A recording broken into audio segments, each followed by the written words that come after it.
স্বাগতম engineering solutions বাংলায় আরও একটি নতুন ভিডিও নিয়ে আমি হাজির হয়েছি আপনাদের সঙ্গে। আজকের ভিডিও শেষে আমরা জানতে পারবো 3 ফেজ মোটর চালাতে আমরা কত আরএম ক্যাবেল বা তার ব্যবহার করব। অর্থাৎ এই 3 ফেজ মোটরের যে ক্যাবেল সিলেকশন, এই ক্যাবেল সিলেকশনের উপরেই মূলত সাজিয়েছি আজকের ভিডিওটিকে। আপনারা আজকের ভিডিওটি দেখলে 3 ফেজ মোটর চালাতে তারের বা ক্যাবলের সাইজ নির্ণয় করতে পারবেন। আমরা প্রথমে আসি এই ক্যাবেল কি। মূলত বৈদ্যুতিক কারেন্ট পরিবহনের জন্য এক বা একাধিক তার মিলে এই ক্যাবেল তৈরি করা হয়। এছাড়াও মোটর পরিচালনা করার জন্য আমরা magnetic conductor, circuit breaker, thermal overload delay, কোনো কোনো ক্ষেত্রে ভিএফডিও ব্যবহার করে থাকি।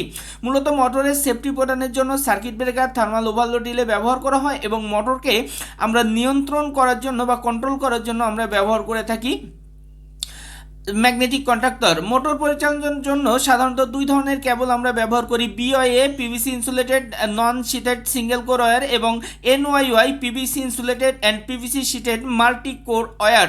এই দুইটি সাইজই মূলত আমরা ব্যবহার করে থাকি। চিত্রে দেখতে পাচ্ছেন একটি মোটরকে আমরা পরিচালনা করার জন্য তারের ওয়্যারিং করেছি লাল, হলুদ এবং সবুজ, অর্থাৎ রেড, ইয়েলো, ব্লু কালারের। এবং এই মোটরকে পরিচালনা করার জন্য আমরা এই যে তার ব্যবহার করেছি এগুলো পাওয়ার কেবল। আমরা circuit breaker, magnetic conductor, thermal overload এর সাথে এই পাওয়ার কেবল কানেক্ট করেছি পাওয়ার সার্কিট অর্থাৎ মোটরকে পরিচালনা করার জন্য। এছাড়াও আপনার এই মোটরকে পরিচালনা করার জন্য আমরা যে কন্ট্রোল সার্কিট করি বিভিন্ন স্টার্টার, ভিএফডি বা সফট স্টার্টারের ক্ষেত্রে, সেক্ষেত্রে কিন্তু আমরা কন্ট্রোল কেবল বা কন্ট্রোল সার্কিটের জন্য কেবল ব্যবহার করে থাকি। এই পাওয়ার কেবল এবং কন্ট্রোল কেবল কিভাবে নির্ণয় করব তার উপরই মূলত আজকের সমগ্র ভিডিওটি। আমরা একটি চার্ট আপনাদের জন্য তৈরি করেছি মোটরের হর্স পাওয়ার, মোটরের কিলোওয়াট, ফুল লোড কারেন্ট, মোটরের ভোল্টেজ, মোটরের সার্কিট ব্রেকারের সাইজ, ম্যাগনেটিক কন্ডাক্টরের সাইজ, থার্মাল ওভারলোড ডিলে এবং কোন সাইজের কেবল আমরা ব্যবহার করব। আমরা উদাহরণ হিসেবে বলি একটি 1 হর্স পাওয়ার 0.75 কিলোওয়াট যার ফুল লোড কারেন্ট 1.5 অ্যাম্পিয়ার, আমরা যদি এমসিবি ব্যবহার করি 6 অ্যাম্পিয়ার, আমরা যদি এমসিসিবি ব্যবহার করি 10 অ্যাম্পিয়ার। এই মোটরের জন্য আমরা 9 অ্যাম্পিয়ারের ম্যাগনেটিক কন্ডাক্টর ব্যবহার করতে পারবো এবং ওভারলোড ডিলে সাইজ 1 অ্যাম্পিয়ার থেকে শুরু করে 1.6 অ্যাম্পিয়ার। এবং যেহেতু সর্বনিম্ন আমরা তারের সাইজ 1.5 আরএম বা 1.5 মিলিমিটার স্কোয়ার, এই সাইজেরই আমরা নির্বাচন করব। আপনাদের প্রয়োজন হলে আপনারা স্ক্রিনশট দিয়ে নিতে পারেন। আমরা একটি পার্সাস পাওয়ার 3 ফেজ ইন্ডাকশন মোটর যা সরবরাহ voltage 400 volt, 50 hertz, power factor 0.8 এবং দক্ষতা 90%। এই মোটরের তারের সাইজ নির্ণয়ের জন্য আমাদের ফুল লোড কারেন্ট বের করতে হবে। ফুল লোড কারেন্টের সূত্র, মোটরকে পাওয়ারকে যদি আমরা √3 ভোল্টেজ, পাওয়ার ফ্যাক্টর এবং ইফিসিয়েন্সি দ্বারা ভাগ করি, তাহলে যেহেতু 5 হর্স পাওয়ার 5 গুণ 740, √3 1.73, 400, পাওয়ার ফ্যাক্টরের মান 0.8 এবং ইফিসিয়েন্সি 90, আমরা এই মোটরে ফুল লোড কারেন্ট পাচ্ছি 7.62 অ্যাম্পিয়ার। অর্থাৎ এই ফুল লোড কারেন্ট 7.62 অ্যাম্পিয়ারের উপর বেস করেই মূলত আমাদের কেবল সাইজ নির্ণয় করতে হবে। এছাড়াও আমরা ফুল লোড কারেন্ট নির্ণয় না করেও মোটরের যে নেম প্লেট থাকে, এই নেম প্লেটে যে ফুল লোড কারেন্ট বা রেটেড কারেন্ট উল্লেখ করা থাকে, এর উপর ভিত্তি করেও কিন্তু আমরা কেবল সাইজ নির্ণয় করতে পারি বা সিলেকশন করতে পারি। আমরা এই 5 হর্স পাওয়ার মোটরের জন্য আমরা এর ফুল লোড কারেন্ট পেয়েছিলাম 7.62। এর পাওয়ার কেবলের সাইজ আমার ফুল লোড কারেন্টের 300%, অর্থাৎ 3 গুণ। অর্থাৎ আমরা এই যেহেতু 7.62 এর ফুল লোড কারেন্ট এর 3 গুণ যদি আমরা করি 22.86 অ্যাম্পিয়ার। এবং কন্ট্রোল সার্কিটে আমরা বিওয়াইএ ফ্লেক্সিবল কেবল ব্যবহার করব 1.5 অ্যাম্পিয়ার, 1.5 আরএম এর।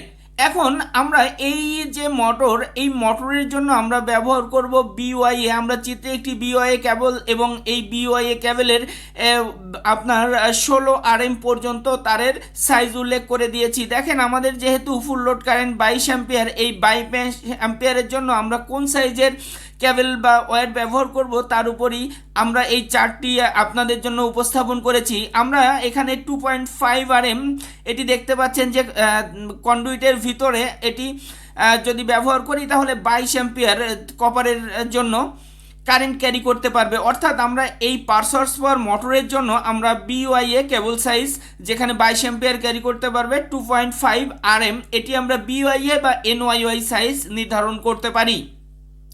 এখন এছাড়াও মোটর পরিচালনা করার জন্য আমাদের যেহেতু তারের কন্ট্রোল কেবলও প্রয়োজন হবে, সেটি আমরা নির্ধারণ করেছি 1.5 RM বিওএ ফ্লেক্সিবল। আমরা পাওয়ার কেবল পেয়েছি 2.5 RM এনওয়াইওয়াই। সার্কিট ব্রেকারের সাইজ ফুল লোড কারেন্টের 200%, অর্থাৎ আপনার 18.75। এখানে আমরা 20 এম্পিয়ারের এমসিসিবি নিতে পারি। ম্যাগনেটিক কন্ডাক্টর ফুল লোড কারেন্টের 150%। এটি আমরা 1.25 অর্থাৎ 18 এম্পিয়ারের ম্যাগনেটিক কন্ডাক্টর দিয়ে কিন্তু আমরা এই মোটরটিকে পরিচালনা করতে পারি। আমার এই সার্কিট ব্রেকারের সাইজ এবং ক্যাবেলের সাইজ নির্ণয়ের ক্ষেত্রে একটি জিনিস সবসময় মাথায় রাখতে হবে, আমার তারের বা ক্যাবেলের কারেন্ট পরিবহন ক্ষমতা যেন সার্কিট ব্রেকারের কারেন্ট পরিবহন ক্ষমতার চেয়ে কম না হয়, তাহলে কিন্তু শর্ট সার্কিটের কারণে আমার এটি বার্ন হয়ে যাবে। এজন্য আমাদের সার্কিট ব্রেকার রেটেডের সমান অ্যাম্পিয়ার কেবলের হতে পারে, অথবা সার্কিট ব্রেকারের থেকে বেশি কারেন্ট ক্যাপাসিটি হতে হবে আপনার কেবলের। এখানে আমরা থার্মাল ওভারলোড রিলের সাইজ উল্লেখ করেছি। আমরা 5 হর্স পাওয়ার মোটরের জন্য 5.5 থেকে, অর্থাৎ যে ফুল লোড কারেন্টের 70% থেকে 120%, আমরা 7.60-র জন্য 5.52 থেকে 8 অ্যাম্পিয়ার থার্মাল ওভারলোড রিলে ব্যবহার করতে পারি।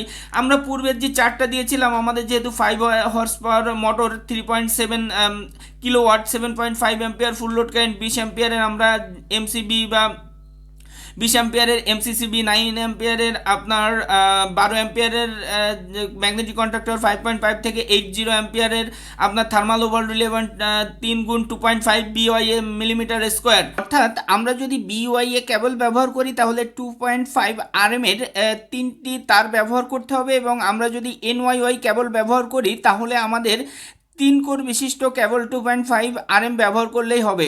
তাহলে আজকের ভিডিও থেকে আমরা শিখলাম কিভাবে 3 ফেজ মোটর পরিচালনা করার জন্য আমরা তারের সাইজ নির্বাচন করব। যদি ভিডিওটি ভালো লেগে থাকে অবশ্যই লাইক করবেন, এবং ভিডিওটি অন্যের শেখার জন্য অবশ্যই শেয়ার করবেন। কোনো প্রশ্ন থেকে থাকলে কমেন্টে সেটি প্রশ্ন করবেন। ধন্যবাদ সবাইকে, ভালো থাকবেন, সুস্থ থাকবেন।